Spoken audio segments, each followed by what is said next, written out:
ஒரு பக்தர் வந்து ஆச்சாரியால வந்து பார்த்தார். வந்து பார்த்த உடனே அவர் வந்து கிட்டக்க இருக்கக்கூடிய அவரோட வந்திருக்கக்கூடிய அன்பர்கள் எல்லாரையும் கூப்பிட்டு, என்னை வந்து தரிசனம் பண்ணியிருக்கிறார் இந்த பக்தர், என்னை பார்த்தது போதும், என்ன தரிசனம் பண்ணது போதும், கிட்டக்க பட்டீஸ்வரம்னு ஒரு கஷேத்திரம் இருக்கு. அங்க தேவகுடீஸ்வரர், துர்கா பரமேஸ்வரி, பட்டீஸ்வரன் துர்கைங்கிறது எல்லாருக்கும் பிரபலம், எல்லாருக்கும் நல்லா தெரியும். அந்த பட்டீஸ்வரங்கிற கஷேத்திரத்துல போய் அம்பாளை போய் தரிசனம் பண்ணி வையுங்கள். இந்த அன்பருக்கு, இந்த பக்தருக்கு அங்க கொண்டு போய் தரிசனம் பண்ணி வைங்க. உடனே நேரம் அங்க போனார்கள். அம்பாளை பார்த்தா, நீங்க எல்லாம் எத்தனை பேர் பட்டீஸ்வரர் அம்பாளை பார்த்திருப்பீர்கள் எனக்கு தெரியல. அபூர்வமான ஒரு துர்கா பரமேஸ்வரி. வாழ்நாள்ல பார்த்துட்டே இருக்கலாம் இந்த அம்பாளை. விஷ்ணு துர்கே படப்படப்படப்படானே ஒரு தடவை துர்கையை போய் தரிசனம் பண்ணி பிரதட்சணம் பண்ணி நமஸ்காரம் பண்ணினாலே ஒரு மாறுதல் தெரியும். அவ்வளவு அழகான ஒரு துர்கை பட்டீஸ்வரன் துர்கை. இங்க போனா தரிசனம் பண்ணினான், மனசு உருகிட்டு. அப்பதான் லேசா கோவில் கட்டிட்டு இருந்தா, அழுதுண்டே இருந்தான். துர்கையை பார்த்துட்டு அப்படியே கோயில் எல்லாம் பிரதட்சணம் பண்ணிட்டு வருது. அப்பதான் அந்த கோயில் லேசா கட்டிட்டு இருக்கா துர்கா பரமேஸ்வரி சந்நிதிய. அந்த பக்தர் சொன்னார், இந்த துர்கை கோயில் கட்டுறதுக்கு என்ன செலவழியோ அதுல ஒரு பங்கை நான் ஏத்துக்கிறேன் அப்படின்னா.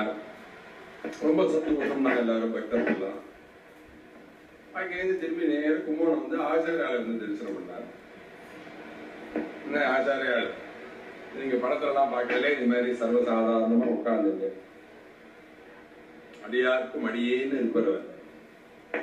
எதுவும் நமக்கு கீழே கோட்டிக்கணக்கான பக்தர்கள் இருக்காங்கிறதே உணர மாட்டார்.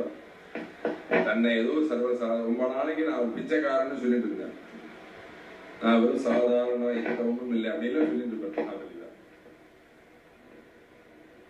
ஒண்ணும் இல்லை. இப்ப 4 பேர் சொன்னதை கேட்க இருந்துட்டுனா உடனே அவன் நிமிந்த நடைய பார்த்தா தான் தெரியும் நான் சொல்றது பாவம் புரியும்.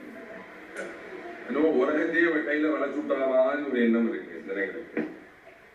கோடிக்கணக்கான பக்தர் இருக்கா, ஆனா அவரை எதையுமே காண்பிச்சுக்க மாட்டார். ஒரு ஓரமா ஒரு சாதாரணமா உட்கார்ந்து இருப்பார் மகாபலிவர். உடனே அது போல அப்படி உட்கார்ந்துக்க அந்த ஆச்சாரியால் துர்கையை பார்த்துட்டு வந்து ஆச்சாரியால வந்து தரிசனம் பண்ண. ஆச்சாரியால பார்த்த உடனே ஆச்சாரியா, துர்கையை பார்த்துட்டானா அவர் அப்படின்னா. பார்த்துட்டார், என்ன பண்ணினார் அப்படின்னு கேட்டார்.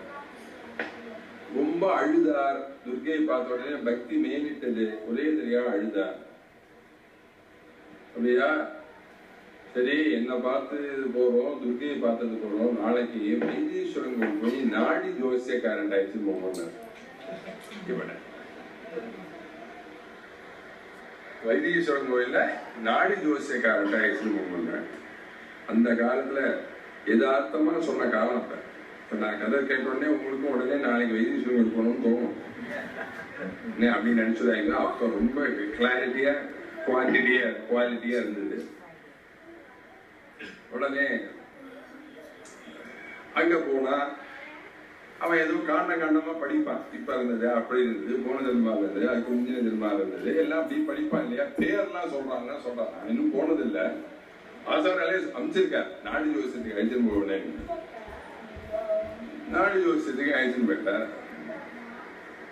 எல்லாம் அப்படியே சொல்லிட்டு வர்றது, அந்த பழைய காண்டெல்லாம் படிக்கிறது அவன் சொன்னான். இந்த பக்தர் வந்து ஒரு 7 பிறவிக்கு முன்னாடி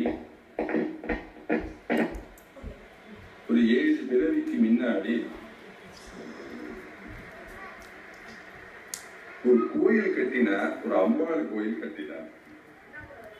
ஆனா அந்த கோயில் கட்டினது முடிவு பெறவில்லை.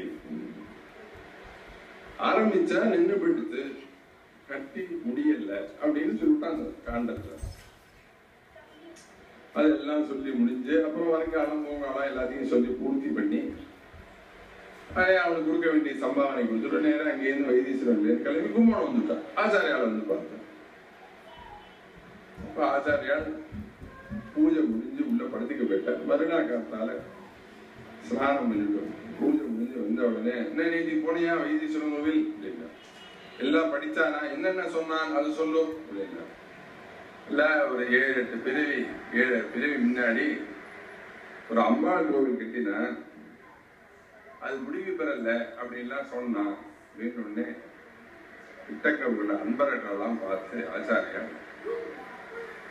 அந்த பட்டீஸ்வரம் துர்க சந்நிதி கோயிலை இவன் தான் கட்டினான் 8 ஜென்மா முன்னாடி. அந்த பக்தர் தான் இவனாலதான் அந்த கோயில் எழுப்பப்பட்டது. அதனாலதான் அவனுக்கு இப்ப போய் அந்த அம்பாளை பார்த்த உடனே மனசு உருகிட்டு. நமக்கு நேத்திக்கு நடந்தது